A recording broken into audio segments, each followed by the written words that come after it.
curtindo um podcast, né? Sabe o que você também vai curtir? Saber que o melhor flip de todos os tempos chegou. O novo Samsung Galaxy Z Flip 6, com Flex Cam, que tem zoom automático e faz selfies de 50 megapixels, e com bateria estendida para nunca te deixar na mão. Vá a uma loja ou saiba mais em samsung.com.br. Samsung Galaxy Z Flip 6. Galaxy AI chegou. In the middle of the ocean, on the deck of a large steel ship, Indiana Jones and his companion are surrounded. They are being held at gunpoint, being forced to walk the plank, when Indy peers over the side of the ship and sees something in the water. Something which causes him to suddenly grab his companion and not walk, but run right off the edge of the plank, as with an almighty bang, the ship erupts into flames. Welcome to the Indiana Jones Lorecast, where we delve into the lore and the history of the Indiana Jones franchise. Hello everyone, and welcome to the Indiana Jones Lorecast. Today we will begin our coverage of the Marvel comics that were published of Indiana Jones, so it's super exciting. When the films were first coming out, Marvel published comic versions of the same storylines that we see in the films, Raiders of the Lost Ark, Temple of Doom, Lost Crusade.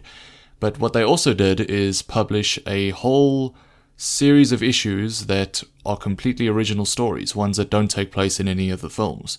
These were called the Further Adventures of Indiana Jones. And in today's episode, we will be covering the first two issues of these adventures. The reason for that is that these Marvel comics are far shorter than the ones from Dark Horse, like the ones we've covered on the show so far. So in each episode that I will be covering the Marvel comics, we'll be covering 2 issues from the series in each episode. I'm super excited to get into these, so let us begin the stories with issues 1 and 2, telling the mysterious tale of the Ikons of Ikammanen. The story begins in Indiana Jones's classroom, as quite a few of them do, and the very first page of this comic actually has a very interesting image, as we see that Indiana Jones is standing in front of one of his students, a very thin young lady with a cigarette in her mouth, standing upright like a board and shivering, as he stands a few feet away from her, readying his whip, telling her just don't move and you won't get hurt, maybe. She of course is quite afraid, and in the background we see that Marcus Brody is opening the classroom door and looks quite shocked, as I'm sure many of us would, saying like, good heavens, Indiana, like not understanding what's going on. And Indy then proceeds to whip the cigarette right out of the student's mouth with a loud crack as the poor girl flinches. And he then tells her that she can consider her extra credits assignment completed, and that her A is now an A+. So Marcus Brody does not look impressed, and he asks Indy why he did that, and he simply replies that he needed the practice. Marcus, trying to be the voice of reason, of course, is telling him, well, you could have injured her and they would have thrown you in jail for life for that sort of thing. And he says to Marcus that without risks there isn't much point to anything, not much fun either. Marcus then tells him that if he was not the most popular teacher in the faculty, and if he didn't bring in thousands of dollars of grant money each year, then he'd probably be fired. But this is evidently all old news to Indy, as he has heard all this before. So he excuses himself, saying that he has an appointment to get to. And Marcus asks if it's a faculty meeting, and he replies, no, pistol practice. So Marcus flings his hands in the air and says, well, you made me so flustered I forgot. Someone's actually waiting to see you. The person who's come to see Indy is a former student of his named Charlie Dunn. And Dunn is someone that Indy remembers. He says that he was headstrong, irresponsible, undisciplined, and the best student he ever had. He is led by Marcus into an office where this Charlie Dunn is waiting to see him. He's this young man with blonde hair, and he carries with him a bag. Indy greets him fondly, and the two of them begin to discuss why he's come to see him. Charlie Dunn is here to see Indy because him and his sister Edith have learned the location of something called the Ikons of Ikammanen, and Indy is very dismissive of this ancient legend. The icons are supposed to be these living statues made of solid gold that were able to come alive, to become living Avengers, that sort of thing. And Charlie begins to explain himself and the evidence that him and his sister have found, but doesn't get very far, as he is standing with his back to an open window, and he suddenly lets out a cry and falls forward onto the desk, with a knife sticking out of his back. Indy jumps into action and races to the window to see if he could find the culprit who threw the knife, but whoever it is gone already. Marcus goes over to Charlie on the ground and sees that he is dead. Indy and Marcus decide to search Charlie's bag in order to find more evidence of what's going on. Inside, they find a map of a part of the African coast, with an area just off the coast circled. They also find a photograph of a strange temple or tower or shrine of some kind, and there is also an address. This address is of a location in Liberia where Charlie's sister Edith Dunn is waiting for him. Seeing all of this, Indy then decides that he is going to pursue this lead. Firstly, to find out why Charlie was killed, and also to investigate these icons that Charlie was telling him about, because there must be something to it if this legend has so many interested parties, especially when those parties don't want to play nice. So Marcus arranges to call the police to explain what's just happened, as Indy starts hastily packing, grabbing his whip and his hat, and he then sets off. We then see that 28 hours later he is flying over the North Atlantic bound for Africa. Once he arrives in Africa, he then has to travel for 30 hours by steamer to get to where he's supposed to be. Indy arrives in town, and after a while of walking through the markets and streets, he sees Edith Dunn, who is happy to see him. She's a short young lady with brown hair and large round glasses who stands dressed in one of those classic explorer outfits with a pith helmet on her head. If you don't know what a pith helmet is, you've probably seen them plenty. It's those sort of rigid helmets that are usually white or beige that are worn by European explorers. It was used pretty widely around the world in this time period. Speaking of this time period, the story takes place in 1936, so just some information about the timeline there. Edith guides Indy through the streets of this town to the hotel room that she has reserved. He offers his condolences for the death of her brother and explains that he wants to investigate these Ikons of Ikammanen to find out who killed Charlie and why, just find out what's going on. On the way to this hotel, we see that the two of them are being followed by mysterious figures in the street, and upon reaching Edith's room, they see that the whole place has been turned over. A moment after this, these two men enter the room with blades and begin fighting them. Indy is punching and kicking and trying his hardest to survive, and sees that one of the men grabs Edith and simply throws her right out the window. And I believe they're on the second story, so it's just strange to see she just gets picked up and thrown right out the window, and is evidently caught by someone on the street as Indy runs over to the window once he'd finished dealing with the guy he was fighting, and sees that she's been carried off by another man who's running through the crowds on the streets. He pursues him by using his whip as a shortcut. He latches onto a beam outside the building and just swings right out the window and lands on a fruit stand, or a vegetable stand. Well, whatever it is, it doesn't matter now, it's now juice. So he chases after this guy, and he is eventually led into a very out-of-the-way alleyway, and just as he reaches a dead end, a door slams shut behind him, and this very narrow spot he's found himself in suddenly opens beneath him, as it is a large trap door, which sends him hurtling into a dark, rat-infested dungeon, with a mattress to land on, so at least they're considerate. Indy gets up and lights a match, trying to get his bearings. The room that he is in has a large wooden door, which is locked.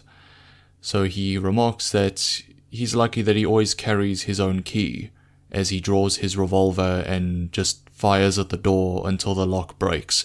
He then kicks the door, splintering the wood as the door opens. and a voice suddenly speaks out to him, simply wishing him a good afternoon and offering a cup of coffee. Indy now finds himself standing in the center of this large stone chamber lit by torchlight. It is clearly some sort of vault or treasure room, as the room is littered with heaps and heaps of golden coins and other sorts of vases and golden artifacts along with it. And at the opposite end of the room sits a large black man on a stone chair, this ancient-looking throne. The best way I can describe this man who he is now speaking to is to say that he is like a black version of Wilson Fisk, the Kingpin from Marvel, if you know that character. Imagine him but black. Speaking of black, that's also his name. His name is Solomon Black, and he is, as he says, a businessman. And he thinks that his interests and Indy's are complementary in this moment. There are also several hooded thugs in the room, one of which is holding Edith hostage. So Indy stands there with his gun, but is, of course, very hesitant to try anything, as one of them holds a knife to Edith's throat. Mr. Black explains that him and his men have been monitoring Edith and her brother for quite some time, as they came to learn that her brother had found the location of these golden statues, these icons. Edith, hearing this, is upset because she feels she deserves credit for this discovery as well, and she says that Solomon Black is only interested in the gold, the fact that these statues are said to be golden. And Indy tells him that this is a non-profit operation, like this is just for the discovery, but he simply replies by saying, "You mean it was, Dr. Jones, but now I have involved myself." And Solomon Black wastes neither time nor effort on something that will not show suitable profit. As he said, he is a businessman. What type of businessman? That's up for debate. But, I mean, this is clearly all business to him, anyway. As you've probably put together, Solomon Black clearly wants Indy's help in finding these icons for him, and he threatens to have his men kill Edith if he doesn't cooperate. Indy raises his revolver to him and asks if he thinks they'll be able to do it before he kills him, and he simply says, inconsequential detail, Miss Dunn will still be most painfully dead. So Indy at that point just sort of drops his gun and resigns himself to this mess that they now find themselves in.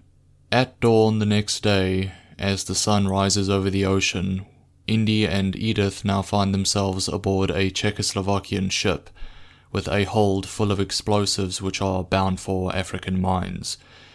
They are sitting with Solomon Black at a table with the ship's captain with the map that was recovered from Charlie's bag.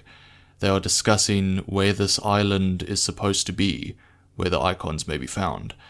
And the sea captain is remarking that there is no island shown on the map in this location, but 2 days later, as they close in on the supposed location of the island, they see that it is actually there, and it is shrouded in fog. It's so small that it wouldn't even show up on the map. And as they get closer, they see that there is a multitude of ships of all shapes and sizes that are beached and look all decrepit and destroyed on the beaches of this island. They come to the conclusion that they either ran aground due to the fog or they were somehow lured there. The captain says that whatever the case is, he'll not be risking his ship by taking her any closer to the shore. Solomon Black says that Indy will then travel by dinghy with 2 of his men to the island to investigate further, and says that Edith will be staying on board the ship. And Indy argues this and says that she will most certainly not be staying on the ship and that they'll stay together. Mr. Black agrees to this as he realizes, well, where can she run to in any case, and so allows Indy to take Edith with him to the island. Later on, they eventually reach the beach of the island in the small dinghy, Indy, Edith, and the 2 of the crewmates that are going with them. The first of these crewmates steps out of the boat, and as soon as his foot touches the sand of the beach, he is immediately killed as this wave of arrows comes flying out of the bushes. As he collapses and they take cover inside the boat, which has now become a pincushion with all the arrows sticking out of it, they peer out again and wonder, where that came from. But Indy has a theory, so he takes his satchel and throws it onto the beach, and immediately afterwards a second wave of arrows comes flying. So he says, "Oh, I was right. The beach is booby-trapped, apparently." So the second of the crewmates then, obviously pointing his gun at the two of them, says, "Well, then you can go ahead, make sure it's safe." So Indy takes Edith, and they go crouching and inching along the beach like frogs, with a stick held out in front of Indy, to try and detect any more tripwires or, whatever mechanism is triggering the booby trap. So after a long and arduous process, they finally make it across the beach, with the rest of the crew presumably following shortly behind them, making their preparations. But in the meantime, Indy and Edith climb up through this weird black vegetation of the island and eventually get to the top of this ridge, this mountain. They notice that the rock beneath their feet is volcanic rock, as it is far too smooth to be ordinary stone. And upon reaching the summit, they see that this is indeed a volcano. And inside this volcano, which is obviously not active, sits an entire city. They are standing on this ridge looking down over this ancient city with the huge shrine or tower from the photo, and it is absolutely enormous. It is a monolith of a structure, this large circular tower that just stretches up into the sky in the very center of this city. They make their way down the ridge and begin walking the streets of the city and find it empty. There's no sign of natives, and Indy says that they may be out fishing or something. But he would at least expect to see women or children in the streets, but there's no one. It is a ghost town, evidently. They then walk into this circular shrine tower and see that this whole tower is one hollow chamber on the inside. And I'll just take a second to describe this chamber, because it is this chamber that houses the Ikons of Ikammanen. They are looking upon the icons themselves. All along the walls of this circular chamber are the icons, these golden figures, humanoid figures, seemingly made of solid gold. And on the floor of this chamber is this very hot stone surface, and coming down from the very top of the roof is this very thick chain, which Indy guesses was taken from one of the wrecked ships. And the very tip of this chain is covered in this molten gold. Now, looking at this whole scene, you can probably put together what is going on here, as when you look at all of the icons circling the room, they are all frozen in what seems to be agony, and they are also bound at the ankles, and their hands are also bound behind their backs. This also becomes evident when Indy tries to move one of the icons and it breaks off at the legs, revealing human bones inside of the statue. So these are not statues at all, but these seem to be people who were lowered by this chain into this chamber, which is obviously beneath their feet, this chamber of molten gold. As Indy is coming to this conclusion, though, he is hit over the head. A short while later, Indy comes to find himself tied back to back with Edith on the large chain in the center of the chamber. They are now hanging from the chain. And a quick little nod here that happens is, as Indy is still, half unconscious and waking up, he wakes up shouting, "Don't look, Marion." Now, this is obviously in reference to the Raiders of the Lost Ark film. If you've seen it, you'll know which scene this is in reference to. But we'll be covering that when we cover that story on the show. So he looks around to see that he is now surrounded by the natives. They have evidently returned. They stand encircling the pair. They are all wearing these very colourful outfits made of feathers and robes. Their faces are all partially obscured by the masks that they wear.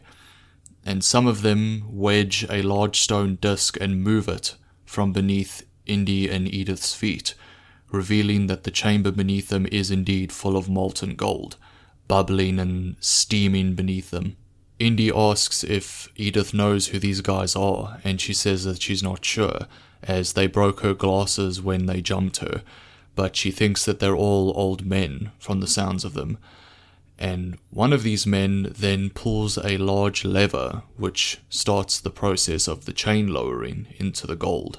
Indy and Edith then begin to panic as they are lowered into the gold as they get closer and closer, and Indy is looking around trying to figure out a way that they can get out of the situation. The dead eyes of the icons which encircle them serve as a grim reminder of the doom that they now face. And that is the end of issue 1 of this comic series. So before we get on to issue 2, we're going to just hop over to the mid-break real quick, so I will see you there. Snakes. Why did it have to be snakes? Why, hello there, and welcome to the mid-show break. This is just a short segment in the middle of each episode for me to discuss the show itself and any other relevant info you might want to know about. Firstly, I'm Kel, or Sir Bandit, the host of the show, and thank you so much for listening. If you're enjoying the show and you want to help out, you can do so by just sharing it around, or by leaving a rating or review wherever you listen. On Apple Podcasts, if you leave a 5-star rating along with a review, I will be reading out that review on a future episode of the show. So if that's something that you'd be interested in, then you can just stop by, tell people why you're enjoying the show, just leave the review, it really helps. If you'd like to reach out to me, you can do so via the email address for the show, indianajoneslawcast@gmail.com. You can also find me on the Robots Radio Discord server, where there is a dedicated channel for the Indiana Jones Lawcast. So if you have any questions or suggestions that you want to send my way, or if you just want to have fun chatting about the franchise, then come hang out, we'd love to have you there. But with all that being said, we're going to continue with our story with the second issue of the Marvel Comics, titled 22 Karat Doom. I'm unsure why it's 22 karat and not 24, that's oddly specific, but I guess the gold in that pit of death was not pure. But anyway, I'll see you there. I'm going after that truck. How? I don't know, I'm making this up as I go. As Indy and Edith are lowered into the pit of gold, it is going to take something quite remarkable to get them out of this. And salvation does thankfully come, as the tower rumbles with a loud bang as they hear fighting outside and gunshots. The crew from the ship has now come onto the island and is fighting with the natives. All of the natives in the tower run outside to join in the fight, leaving Indy and Edith still lowering to their deaths. But the tower, which is being blown up by some of the dynamite from the ship, is now shaking, causing the chain to swing back and forth. So Indy seizes this opportunity and tells Edith that they need to swing the chain even more. So they do so, flinging their bodies back and forth, causing the chain's arc to become wider as it swings more and more. And eventually, Indy is able to kick the lever, causing it to go into its off position and freeing them, as they fall to the ground as the chain is loosened, and they then just have to untie themselves. They make their way outside to see Solomon Black's men in a full gunfight with the natives.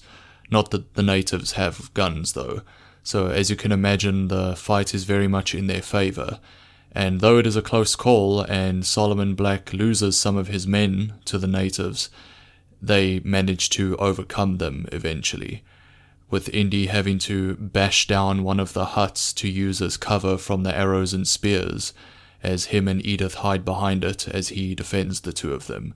At one point he has to push Edith down to the ground, narrowly avoiding a spear, as he tells her, if you're going to get someone killed, go do it somewhere else, because she is very much frozen in this situation. She's panicking and unsure what to do, as she's very obviously not comfortable in situations like these.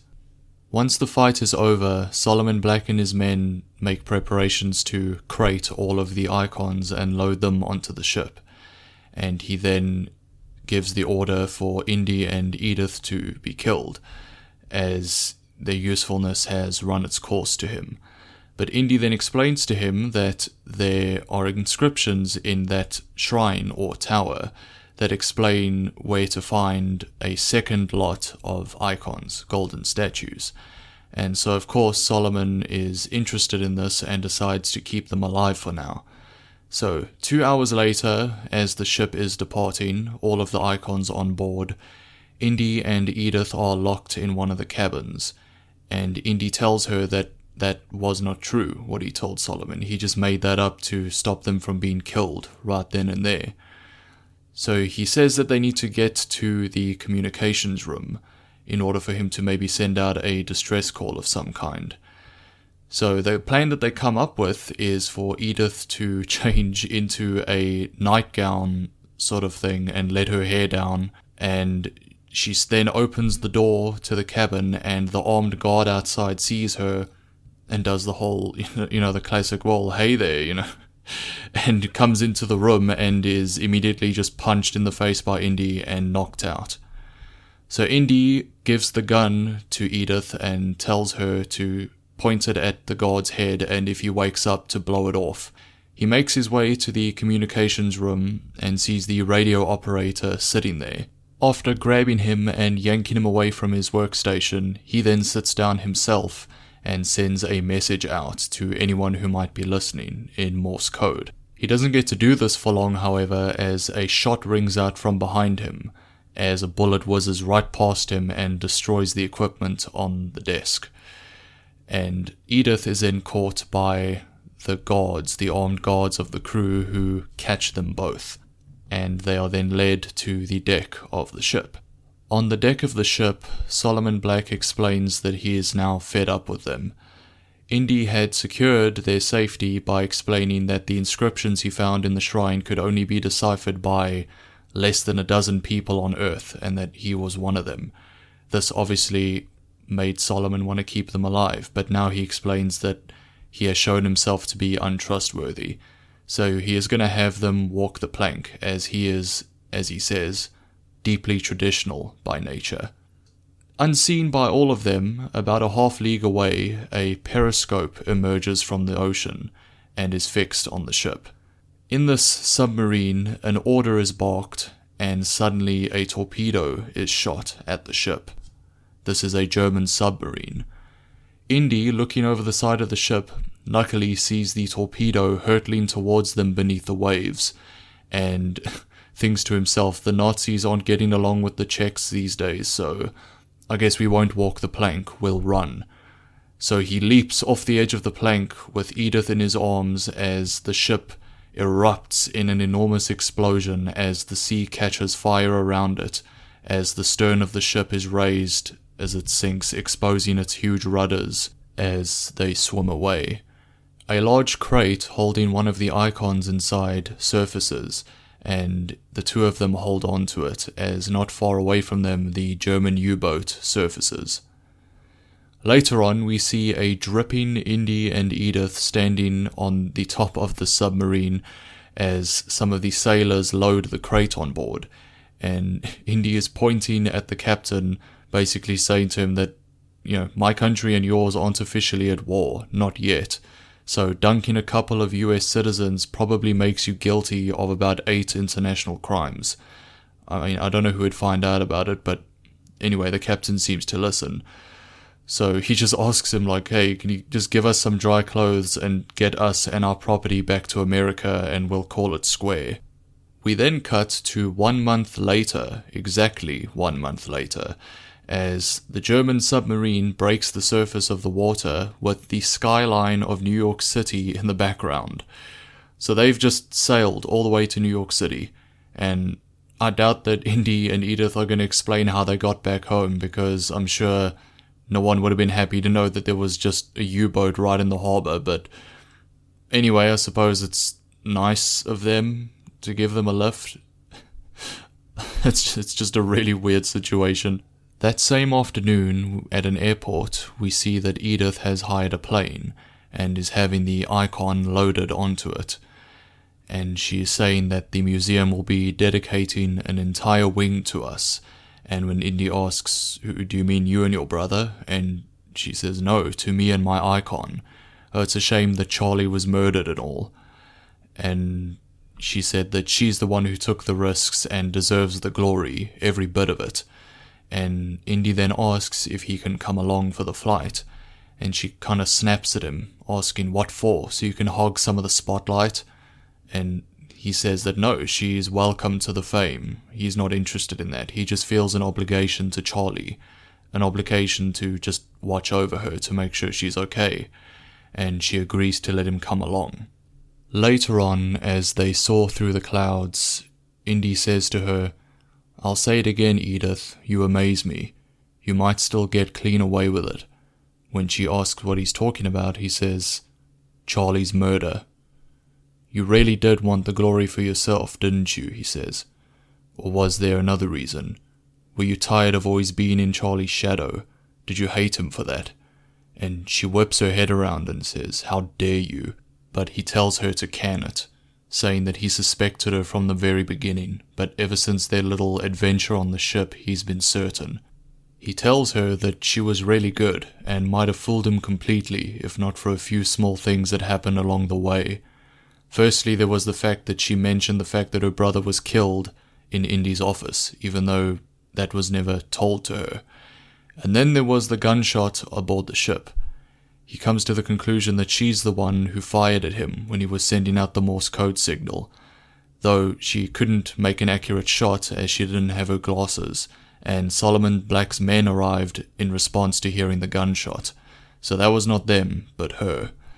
And the only thing she couldn't have done, was kill her brother herself, as she was actually in Africa at the time, with Solomon Black's men watching her. So he wonders who she got to do her dirty work for her, and this question is then answered by the pilot, who trains his gun on Indy, emerging from the cockpit having put the plane on autopilot. Edith explains that the pilot, Jerry, appreciates her and loves her for who she is, and they very much obviously intend to ride off into the sunset after this is all over. When Jerry asks Edith to name her pleasure, she says that she wants the high and mighty Dr. Indiana Jones to die, and tells Jerry to shoot him. So Jerry gives him a choice. He can either shoot him now, or he can just step out the plane without a parachute, so that he has a few seconds to say his prayers.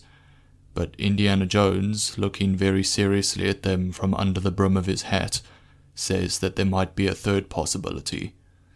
He had a month on that submarine to decipher the inscription at the base of that temple, of the shrine. There were inscriptions, though there weren't about any second set of icons, but what they were was the instructions on how to bring them to life. And the purpose of this was to bring vengeance to the wicked. And he says to them, "I'd say you people qualify, wouldn't you?" And Edith's just saying, "Oh, don't listen to this nonsense, it's just crazy stories." And Indy then speaks the words that are required to bring the icon to life. And immediately after doing this, Jerry turns around with a look of utter horror on his face as the crate begins to move. As the lid of the crate opens, from the dark interior a golden hand emerges, and the icon then climbs out of the crate, pushing the lid off to the side, a dull, dead look on its face. As it stands up and begins approaching Jerry and Edith, Jerry is shooting at it, with Indy saying, "Save your bullets, he's already dead." Now, I'd just like to sidetrack here quickly. While working on this episode, I actually grew curious as to whether or not gold will actually be able to stop bullets. And I saw a few tests that were done on YouTube, you can look them up yourself. But from what I can gather, smaller bullets might be stopped by a few inches of gold, but he is using a revolver, so I would say, just out of interest's sake, just some fantasy ballistic tests here, that the bullets will most certainly go through. Not all of them, but some of them will definitely be piercing right through the gold. But as Indy says, it doesn't matter very much, as the body beneath that gold is already dead. It is not a heartbeat keeping that thing alive, so it is of no use. Anyway, back to the story. Indy grabs a parachute and makes his way very quickly to the cockpit and sets it so that the plane is going to go down into the ocean, just so that there's not some golden statue walking around once the plane crashes. And he makes his way to the door and opens it, saying that he's going to take their suggestion and step outside, only with a parachute. And he looks back at Edith while holding his hat down and says that he's not going to wish her luck, as that would be a lie, and anyway, it's too late. as she reaches out for him in desperation, with a pair of gold hands reaching out just behind her. And the final page of the story shows Indy leaping from the plane and deploying his parachute, saying to himself that he will remember her. The longest day that he lives, he will never forget Edith Dunn. And he says, "If I were the praying kind, I'd do that for you too." And the final text of the story reads, "A shriek, then a scream of consuming terror, a cry of the wicked that is quickly lost in the distant grumble of thunder and the whistle of a sudden chilling wind." And that is the end of the story. There we have it, the first 2 issues of the Marvel run of Indiana Jones comics. I really enjoyed these 2 stories. There was a lot of stuff going on, very tightly packed for the amount of pages we got, and I think they captured the essence of a good Indiana Jones story very well. And it was cool to see Stan Lee presents Indiana Jones at the header of some of the pages. That was really cool to read. It was also interesting to have the lead lady of the story turn out to be the twist villain at the end. That was a very interesting direction to take. The ending itself was very sudden and intense, as most of the endings to these stories are, but this was a dramatic one, to be sure. But that is going to be it for this episode. I hope you have enjoyed it. Thank you very much for listening to the end, and all of the links for contact details and such will be in the episode description. And if you have any questions, you can find me in my office. But until then, remember, if used correctly, a revolver truly is the key to every door. I'll see you next time. Thanks for listening to the Indiana Jones Lorecast. If you like what you hear and want to support the show, then drop a rating or review wherever you're listening. I'll see you next time.